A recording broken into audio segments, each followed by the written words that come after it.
num sábado, 18 de abril de 1857, em Paris, foi lançada a primeira edição de O Livro dos Espíritos, escrito por Allan Kardec a partir das informações trazidas pelos Espíritos, que marcou o surgimento da doutrina espírita na Terra.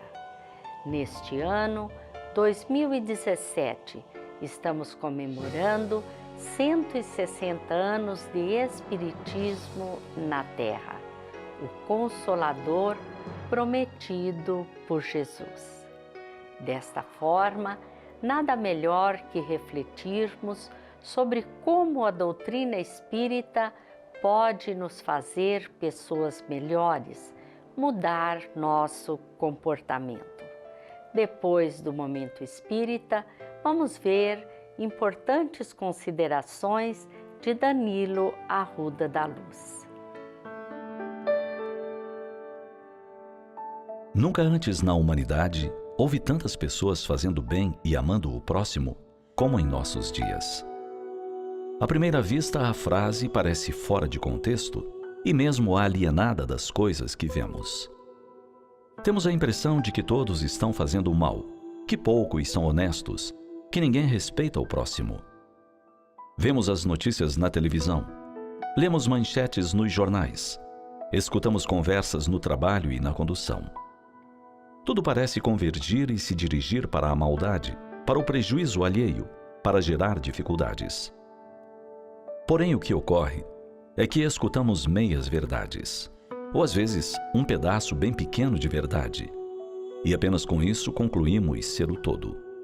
O que não vemos nos noticiários são os milhares de heróis anônimos que ganham sua vida no trabalho honesto e que com responsabilidade criam os seus filhos. Não é notícia as mães e os pais que velam horas a fio o sono de seus filhos para terem certeza que estão bem, que acompanham seus deveres escolares e os educam com amor e carinho. Poucos comentam a respeito da multidão de voluntários que dedica horas e horas para minimizar dores, dificuldades e problemas do próximo, que na maioria das vezes é alguém desconhecido. E tudo isso fazem pelo prazer de ajudar.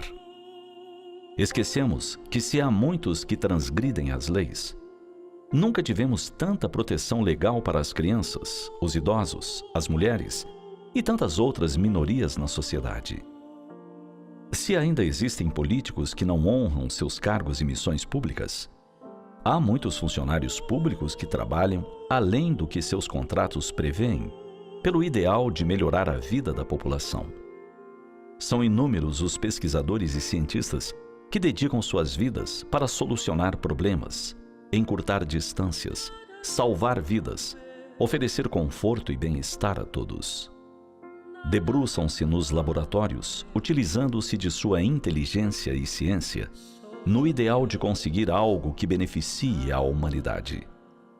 Esquecemos que incontáveis são os médicos, professores, ou ainda garis e pedreiros, que cumprem muito mais que sua missão e seu dever profissional. São muitos aqueles que se doam generosamente, que oferecem o melhor que possuem, para também contribuir por um mundo melhor. Há muito mais pessoas honestas que desonestos no mundo.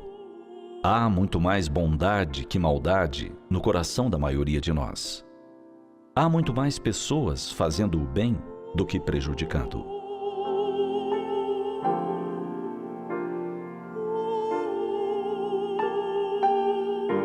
Assim, ao olharmos nossa sociedade, lembremos que não estamos sós.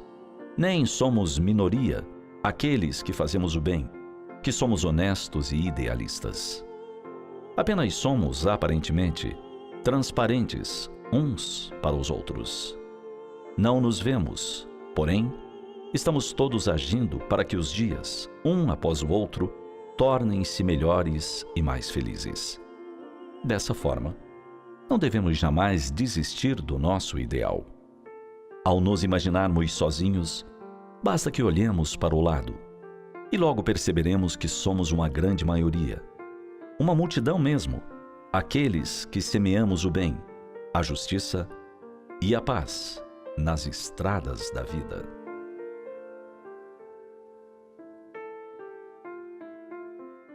Esta mensagem é uma das muitas que encontramos nos CDs Momento Espírita, produzidos pela Federação Espírita do Paraná e também no site momento.com.br.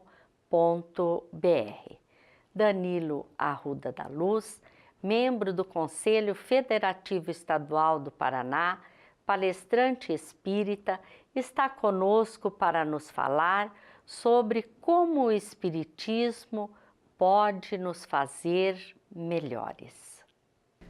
Olá, Danilo, é com muita alegria que te recebemos hoje, principalmente porque vamos conversar sobre os 160 anos de Espiritismo na Terra, né? Neste ano de 2017 comemoramos.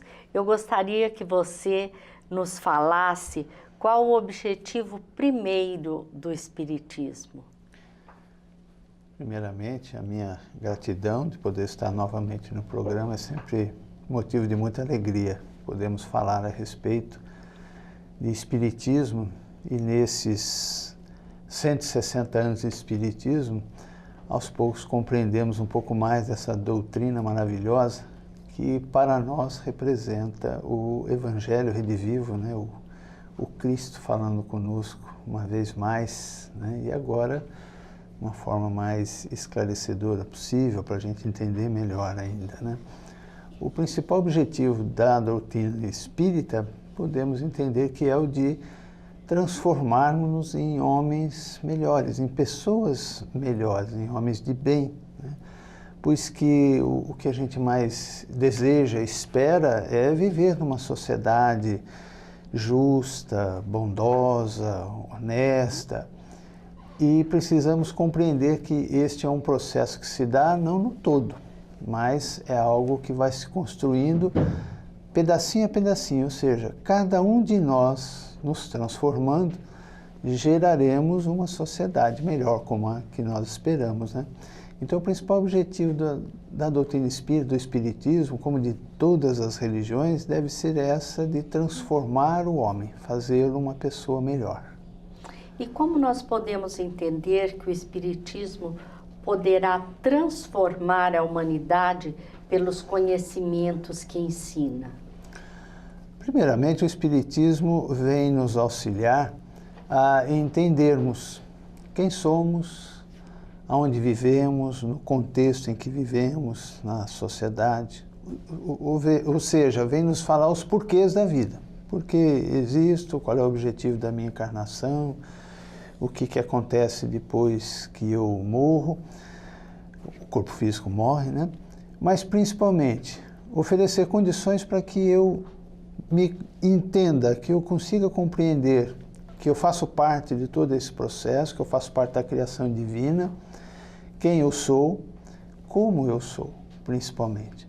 Então ele me ajuda a identificar em mim o que eu faço de melhor, aquilo que eu faço que é um equívoco, e ele me ajuda a entender o pensamento divino, a vontade de Deus, o que está errado em mim, o que é justo, o que é certo, e dessa maneira, compreendendo isso, aos poucos eu vou sendo capaz de fazer mudanças, transformações, porque, como disse na questão anterior, né, eu preciso me tornar alguém melhor. Mas como tornar alguém melhor se eu não entendo o que está ainda equivocado em mim, as minhas atitudes, a forma de eu agir, a forma de eu pensar, de eu encarar a vida, de eu fazer as coisas, né? Então o Espiritismo tem essa proposta, esclarecer, né, o que é preciso mudar em mim e como eu posso fazer essa mudança. Vamos refletir sobre alguns ensinamentos do Espiritismo para nós compreendermos como que ele pode modificar a nossa vida, não é? A imortalidade da alma, por exemplo. Como que o homem poderá se transformar a partir do entendimento de que ele é um ser imortal? Eu consideraria esse o primeiro ponto mais importante, né? O principal. E Allan Kardec vai tratar de forma belíssima, num artigo na Revista Espírita, em 1865, o título, se não me falha a memória, o que o Espiritismo ensina.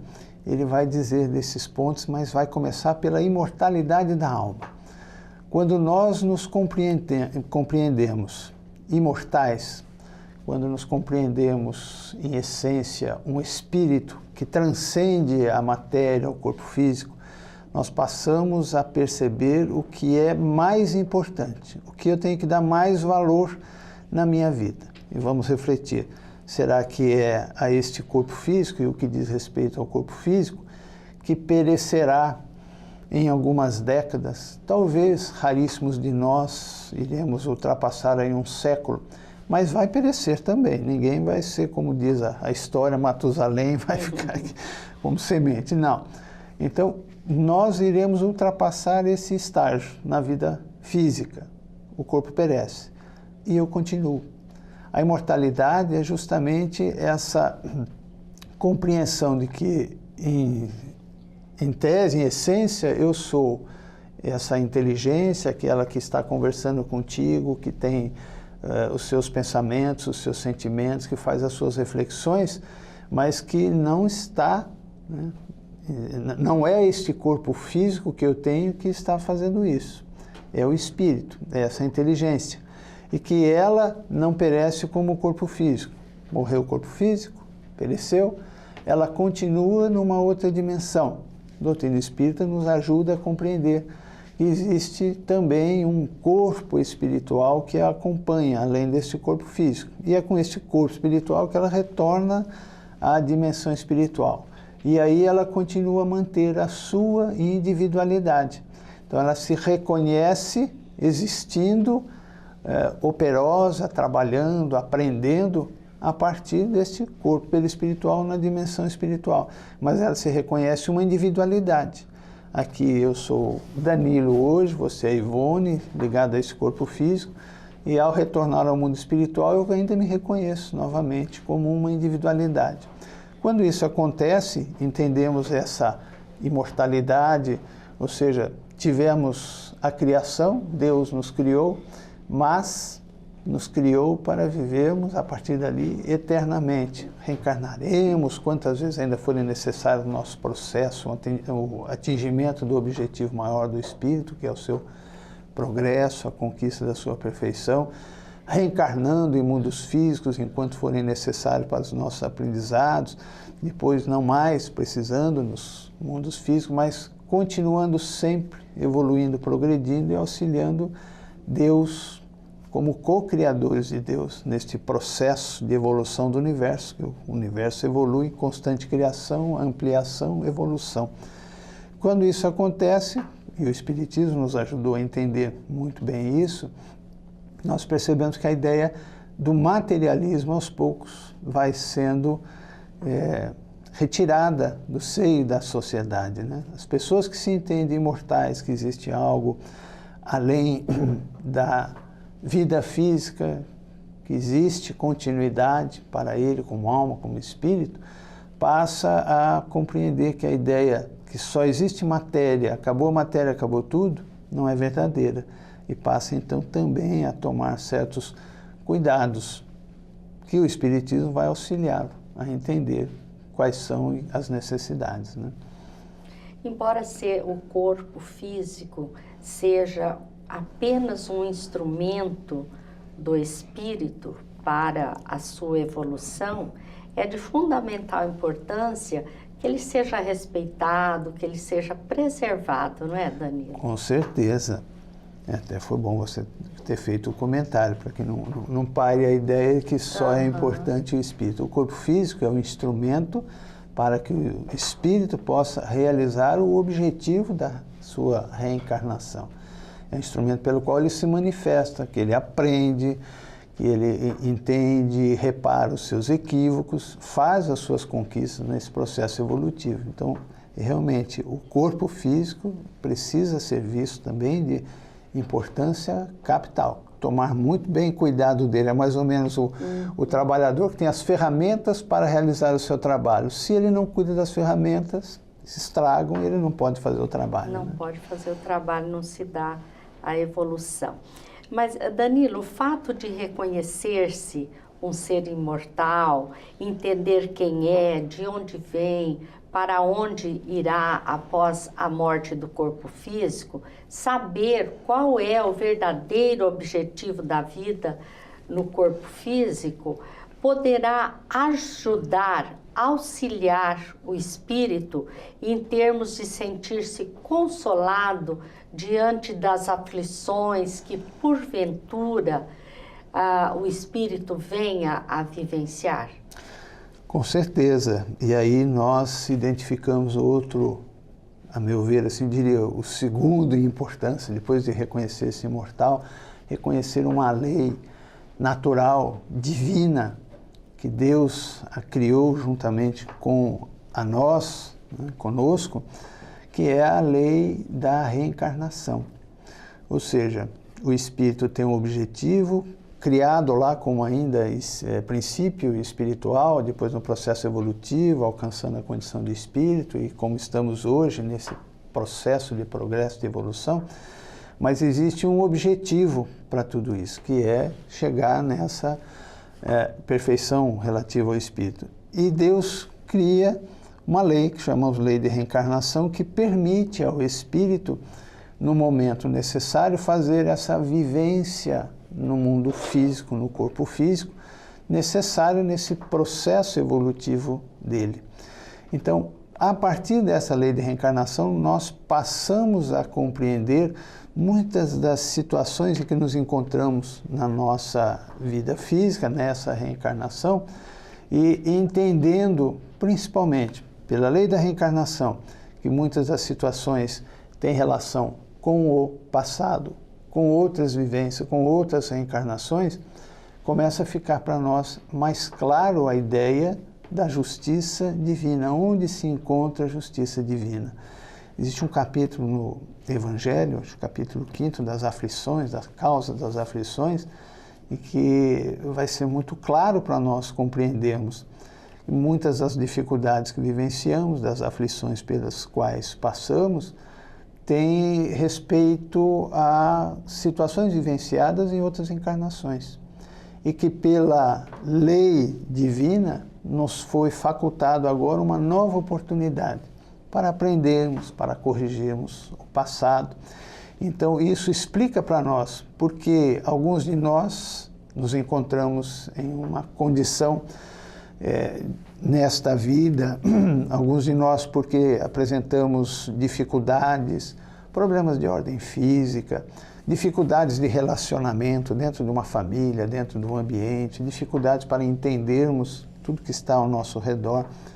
E outros têm outros tipos de dificuldades. A gente poderia parar aí e pensar, né? Mas por que Deus criou a um dessa forma e a outro de outra forma, se acreditássemos, né, naquela doutrina em que só existe uma vida e que fomos criados no momento do nascimento?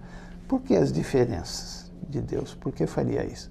Então a reencarnação, compreendendo a reencarnação, entendendo o que é as vidas sucessivas, outras leis estão associadas, leis de causa e efeito, tudo que fazemos gera consequências, o que fazemos de bem gera consequência boa, e o inverso também é válido, mas a reencarnação vem nos mais ou menos falar assim: apesar dos erros, apesar dos equívocos, Deus, o Pai, lhe oferece oportunidades para você corrigir os seus equívocos, os seus erros, e quantas vezes forem necessárias nesse processo. Ele te acompanha, né? A espiritualidade está sempre presente conosco, nos orientando, nos intuindo, mas nós fazemos as nossas escolhas.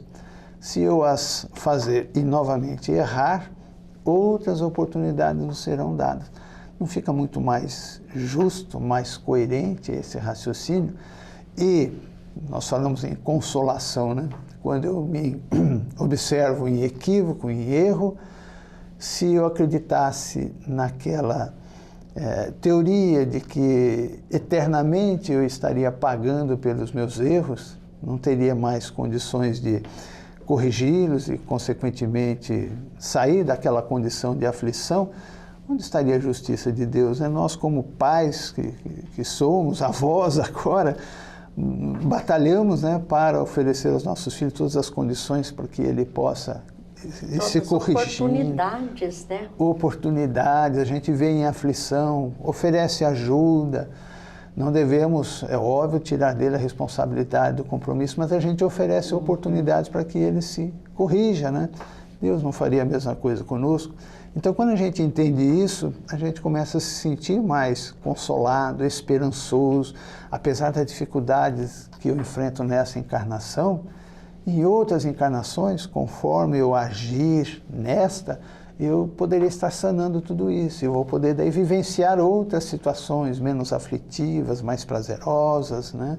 Mais favoráveis. Então, nesse sentido, realmente a reencarnação nos auxilia, nos oferece muito consolo. Então, nós vemos que o entendimento da reencarnação pode nos fazer compreender o verdadeiro sentido da justiça divina e a sua perfeição, não é, Danilo? Com certeza. Pela reencarnação, óbvio também, outras leis que aos poucos a gente vai aprendendo pela doutrina espírita, como falei, lei de causa e efeito, livre-arbítrio, todas essas são leis que se aplicam automaticamente a todos nós, enquanto encarnados, desencarnados e em todo o universo. Nesse sentido, conhecendo todas essas leis, o que envolve essas leis, nós vamos observando o quanto elas são lógicas, o quanto a atuação delas em nossas vidas é justa, consequentemente a justiça é de Deus, Ele é o Criador da lei, né? É muito mais justo para nós entendermos as leis que envolvem o sentido de mérito, meritocracia, né? Que cada um receberá a partir daquilo que realiza, do mérito que tem por realizar, ao invés de uma outra ideia que às vezes a gente observa, de que Deus atende a um, não atende a outro. Dá a impressão até que ele teria maior apreço por uns do que por outros, né? Então, com certeza, só há compreensão de justiça divina se as suas leis forem aplicadas a todos, independente de qualquer situação, e na mesma proporção, na mesma intensidade. É óbvio, a doutrina espírita também nos ensina, existem atenuantes e existem agravantes, conforme aquilo que a gente faz, a forma como a gente faz. Mas a lei também não exclui isso de forma nenhuma, ela utiliza isso na proposta de fazer o grande processo que é o atendimento da educação, da evolução do espírito. Então, com certeza, temos que entender lei de reencarnação como expressão máxima da justiça divina para conosco. O que vem fortalecer a nossa fé, né? Com certeza. Danilo, nós agradecemos a sua entrevista, agradecemos a todos vocês que estiveram conosco e lhes desejamos muita paz.